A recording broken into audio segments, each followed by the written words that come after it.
Hi வணக்கம், welcome to triples views. நான் சிவகுமார் சங்கரபாண்டியன். தமிழ்நாட்டில் வந்து இப்போ அரிசி விலை வந்து கொஞ்ச நாளாக கூடிட்டு இருக்கு. ஏன் நம்ம யோசிக்கிறோமா? நிறைய பேருக்கு அரிசி விலை வந்து நிறைய பேருக்கு தெரியறதே இல்லை. ஒரு சாராருக்கு அப்புறம் விலையே கேட்காத அளவில் சூப்பர் மார்க்கெட்டில் போய் வாங்கிட்டு வராங்க.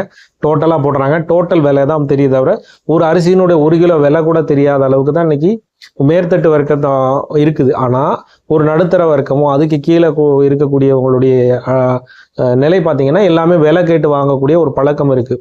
அந்த விலைக்கு தகுந்த மாதிரி நம்ம யோசிக்கும் போது இன்னைக்கு அரிசி விலை கிட்டத்தட்ட 15 முதல் 30 ரூபா ஒரு கிலோ கூடியிருக்கு. எதனால கூடியிருக்கு அப்படிங்கிறத நம்ம வந்து யோசிக்க வேண்டிய கட்டத்தில் இருக்கிறோம்.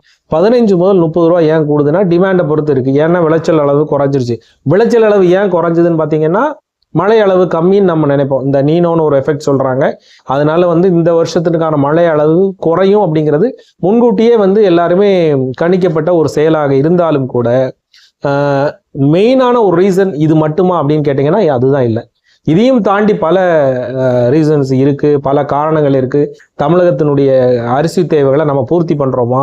தமிழகத்தினுடைய மொத்த அரிசி தேவைக்கும் நம்ம செல்ஃபா, அதாவது சுயசார்போட இருக்கோமான்னா இல்லைன்னு தான் நம்ம சொல்ல வேண்டியிருக்கு. ஏன்னா உயர்தர அரிசிகளை ஏற்கனவே நம்ம வந்து ஆந்திரா, கர்நாடகா, பஞ்சாப் போன்ற மாநிலங்கள்ல இருந்து நம்ம வாங்கிட்டு இருக்கோம். இது எதனால அப்படின்னு பார்த்தீங்கன்னா மொத்த பயிர் பண்ணக்கூடிய நிலத்தினுடைய அளவு குறைஞ்சிருச்சு தமிழ்நாட்டில். கிட்டத்தட்ட ஒரு சென்சஸ் சொல்றாங்க 1970 29 லட்சமா இருந்த இந்த அரிசி சாகுபடியுடைய நில அளவு வந்து இன்னைக்கு 19 லட்சம் தான் இருக்கு அப்படின்னு சொல்றாங்க. இது வந்து மிகப்பெரிய ஒரு வித்தியாசம் இருக்கு. அதுக்கு என்ன காரணம்னா விவசாயிகள் வந்து நெல்லை வந்து விரும்பி பயிரிடுறதுக்கு ஒரு காரணம், அதுல வரக்கூடிய நஷ்டங்கள் ஒரு பக்கம் காரணமாக இருந்தாலும் நில அளவு அப்படிங்கிறது நிறைய பேர் இந்த நிலத்தை வந்து வேற பர்பஸுக்கு வித்துட்டு வேற மாதிரி தொழில்களுக்கு போயிட்டாங்கிறது ஒரு காரணம். எதனால இந்த ரீசனை நம்ம அப்படியே வந்து பரவாயில்ல அப்படின்னு யோசிச்சோம்னா நம்ம என்னைக்கு நம்ம இப்போ சாப்பிடக்கூடிய சாப்பாட்டில் அரிசி வந்து ஒரு பெரிய தாக்கத்தை உண்டு போனதோ அப்போ தான் அதை நினைப்போம். அது வரைக்கும் அந்த தாக்கம் வர்ற அளவுக்கு நம்ம வந்து ஒரு விஷயத்தை விட்டுட்டோம்னா மற்ற பிரச்சனைகள் மாதிரி கிடையாது, சாப்பிட்டே ஆக வேண்டிய ஒரு கட்டத்தில் இருக்க வேண்டிய போது அப்போ அரிசினுடைய முக்கியத்துவம் நமக்கு மிகப்பெரிய அளவில் தெரிய வரும். அந்த நிலை போகிறதுக்கான காரணம் என்ன, இதை தீர்வு பண்ணுறதுக்கான காரணம் அப்படின்னு தண்ணி மட்டும்தான் காரணமா? தண்ணி ஒரு காரணம், நிலமும் ஒரு காரணம். அது போக அரசாங்கத்தினுடைய கொள்கை ரீதியான சில விஷயங்கள் வந்து விவசாயிகளுக்கு கொடுக்கப்படாததனுடைய விளைவு அப்படிங்கிறது தான் நம்ம வந்து பார்க்க வேண்டியிருக்கு. விவசாயிகள் வந்து அரிசியை விரும்பி பயிரிடும், அது உங்களுக்கு வந்து அதிகமான அளவில் லாபமே தராத விஷயத்தை எப்படி அவங்க வந்து ஒருத்தர் வந்து திருப்பி செய்வாங்க? எல்லா தொழிலும் அப்படி தானே. ஒரு தொழிலில் லாபம் கிடைச்சாதான் அந்த தொழிலுக்கே போவாங்க. நஷ்டமாகதானே எப்படி போவாங்க? ஆனால் விவசாயத்தை பொருளாக நஷ்டமே ஏற்பட்டாலும் கூட அவங்க அதை வந்து நிறைய காலத்தில் அவங்க எடுத்துட்டு போறாங்க. நிறைய விஷயங்கள் பண்ண போய் தான் நம்ம இன்னைக்கு வந்து நம்ம சாப்பிட்டுட்டு இருக்கிறோம் ஓரளவுக்கு. ஏன்னா மற்ற விலையை பற்றி யாருமே கவலைப்பட மாட்டாங்க. ஒரு தக்காளி வந்து ஒரு 10 ரூபாய்க்கு விற்கக்கூடிய தக்காளி 20 ரூபா 30 ரூபா போச்சுன்னா பார்க்க எல்லாரும் ஒரு ஆட்டம் ஆடுதாங்க. ஏதோ ஒரு சீசன்ல எல்லா அளவுலையும் எல்லா விவசாய பொருட்களும் ஒவ்வொரு காலகட்டத்தில் அந்த விளைச்சலினுடைய இது வந்து பருவநிலை காரணமாக வரும். அந்த பருவநிலையை வச்சு தான் வந்து நம்ம வந்து விலையை நிர்ணயிப்பாங்க விளைச்சலின் அடிப்படையில். சில காலநிலையில் அந்த பயிர் விளையாது, தக்காளி விளையாது, பல்லாரி விளையாது. அப்படிங்கிறதுல அது விலை கூட இருக்கும். உடனே அது வந்து ஒரு அரசாங்கத்தையே கவிழ்த்தக்கூடிய அளவுக்கு அந்த பிரச்சனையை கொண்டு போவாங்க. அது அப்படி கிடையாது. விவசாயிகள் வந்து மகிழ்ச்சியாக இருக்குன்னா நல்ல விலை கொடுத்து பொருட்களை வாங்கும் போது அவங்களுக்கு அந்த ஆர்வம் இருக்கும். நிறைய லாபம் கிடைக்குது இந்த அரிசியிலையும் நம்ம காய்கறியில பயிர் வைக்கிறதுனால நமக்கு லாபம் கிடைச்சா தான் அந்த தொழிலை பண்ணுவாங்க. நம்ம இங்கே சாஃப்ட்வேர் கம்பெனிலேயோ பெரிய பெரிய நிறுவனங்கள்ல இருந்துட்டு நம்ம வந்து நமக்கு வந்து என்ன சாப்பிட்றோம், என்னென்ன வெரைட்டிஸ் சாப்பிட்றோம், அந்த வெரைட்டிஸை சாப்பிட்றதுக்கு உள்ள என்னென்ன பொருட்கள் கலந்துருக்கு, எதில் வந்து எந்தெந்த ஒரு அடிப்படை பொருட்கள் வந்து அதில் சேர்ந்துருக்குன்னே வந்து நான் யாருமே யோசிக்க மாட்டேங்கிறாங்கிறத ரொம்ப வருத்தம் இருக்கு. இவங்க வந்து நான் இன்னைக்கு 15 ரூபாய் 30 ரூபாய் விலை ஏற்றத்துக்காக இந்த விஷயத்த பேசல. நில அளவு கம்மியா இருக்கு, அதுக்கு நம்ம வந்து பாலிசி வைஸா நம்ம கொள்கை அடிப்படையில அரசாங்கங்கள் விவசாயிகளுக்கு என்னென்ன செய்ய வேண்டும் அப்படிங்கிறது முக்கியமான ஒரு விஷயமா இன்னைக்கு முன்னெடுக்க வேண்டியிருக்கு. ஏன்னா ஒரு காலகட்டம் இது பெரிய அளவுல போச்சுன்னா இந்த 19 ஹெக்டர் இன்னும் 10 லட்சம் ஹெக்டரா போச்சு அப்படின்னா நமக்கு மிகப்பெரிய ஒரு தட்டுப்பாடு வரும். நம்ம வந்து வெளி மாநிலங்களில் வாங்க, வெளிநாட்டிலே அரிசி வாங்கக்கூடிய சூழல்லாம் வந்தாலும் வரக்கூடிய சூழல் வந்துடும். அந்த நிலைக்கு போகக்கூடாது அப்படிங்கிற ஒரு காரணத்துக்காக தான் இன்னைக்கு விவசாய பொருட்களை வந்து நிறைய பேர் முன்னிலைப்படுத்தி நிறைய விஷயங்களை சொல்றாங்க. நிறைய நீர்ப்பாசன குளங்கள் எல்லாம் தூர்வாரப்படணும். நீர்ப்பாசனங்கள் வந்து அதிகமான அளவில் அந்த வசதிகள் செஞ்சு கொடுக்கணும்.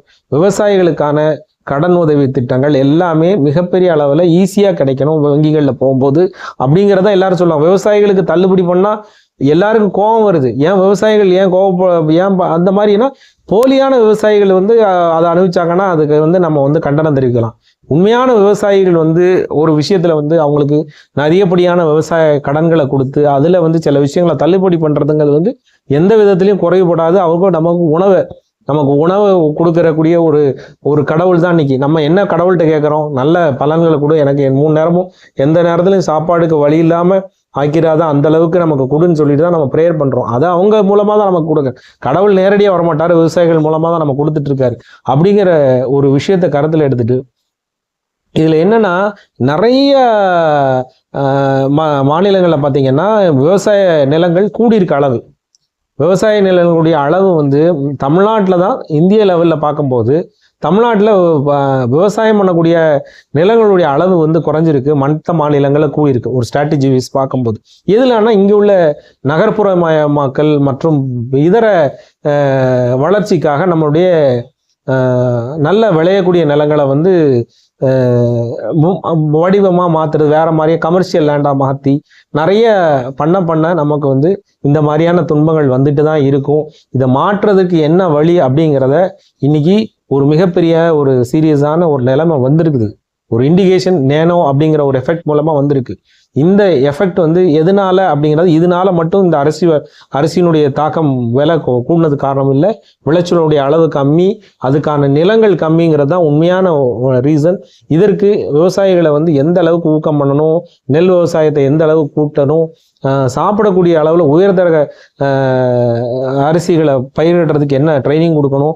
அது போக மற்ற மாநிலங்களில் ஒரு ஹெக்டரில் ஒரு பயிரிட்டு அவங்க ஈல்டு எடுக்கக்கூடிய 4400 கிலோ வரைக்கும் எடுக்கிறாங்க. ஆனால் தமிழ்நாட்டில் 3300 to 3400 கிலோ தான் இன்னைக்கு ஒரு மாநிலத்தினுடைய ஒரு ஹெக்டரில் எடுக்கக்கூடிய அளவாக இருக்குது. அப்போ இதெல்லாம் கூட்டத்துக்கான அரிசி வகைகள் இதெல்லாம் வந்து பயிரிடுறதுக்கான விதைகள் கொடுக்கறது போகிறது எல்லாத்தையும் வசதிகளை கொடுக்கணும் அப்படிங்கிறது தான் நம்ம வந்து அரசாங்கத்தை இப்போதைக்கு கேட்டுக்கக்கூடிய. அரசாங்கம் இதை கருத்தில் எடுத்திருக்கும்னு நினைக்கிறேன். பட் ஒரு சில விஷயங்கள் வந்து அவங்களுக்கு வந்து நம்ம வந்து தெரியாத விஷயத்துல இருக்கும்போது அதை வந்து அதிகாரிகள் மட்டத்தில் இன்னைக்கு வந்து பத்திரிகைகளில் நிறைய பத்திரிகைகளில் இதை பற்றி எழுதியிருக்கிறாங்க. ஸோ அரசாங்கத்துக்கு இதனுடைய முழு டேட்டாவும் அவங்களுக்கு கொடுத்துருப்பாங்கன்னு நினைக்கிறேன். ஸோ விவசாயிகளை காப்பாற்றுறதுக்கு இந்த அரசாங்கம் சரியான முடிவுகளை எடுக்கணும். நில அளவு குறையாத அளவுக்கு இந்த விவசாய நிலங்கள், நெல் பயிரிடக்கூடிய நிலங்கள் அளவு இன்னும் எதிர்காலத்தில் குறையாத அளவு நம்ம பார்த்துக்கணும் அப்படிங்கிறத நம்ம வந்து வலியுறுத்தி சொல்லுவோம். உணவு இல்லைன்னா நம்ம இருக்க முடியாது. இந்த உணவை வந்து நம்ம பயிர் பண்ணக்கூடிய விவசாயிகள் வந்து மகிழ்ச்சியாக இருந்தால் தான் நம்ம மகிழ்ச்சியாக இருக்க முடியும், மகிழ்ச்சியான உயிரோடவே இருக்க முடியும். அதனால விவசாயிகளுடைய நலனை காப்போம், விவசாயத்தை பண்ணுறதுக்கான நீர்நிலைகளை காப்போம், நீர்நிலைகளை ரொம்ப பாதுகாப்பாக வச்சுருக்கணும். அந்த நீர்நிலைகளை எந்த அளவுக்கு நம்ம வந்து பாதுகாக்கணும், தடுப்பணைகள் நிறையா கட்டணும், நீர்ப்பாசன வசதிகளை அதிகமான அளவில் பண்ணணும் அப்படிங்கிறத மீண்டும் வந்து ஒரு வேண்டுகோளாக கவர்மெண்ட்டுக்கு சொல்லிக்குவோம். நன்றி, வணக்கம்.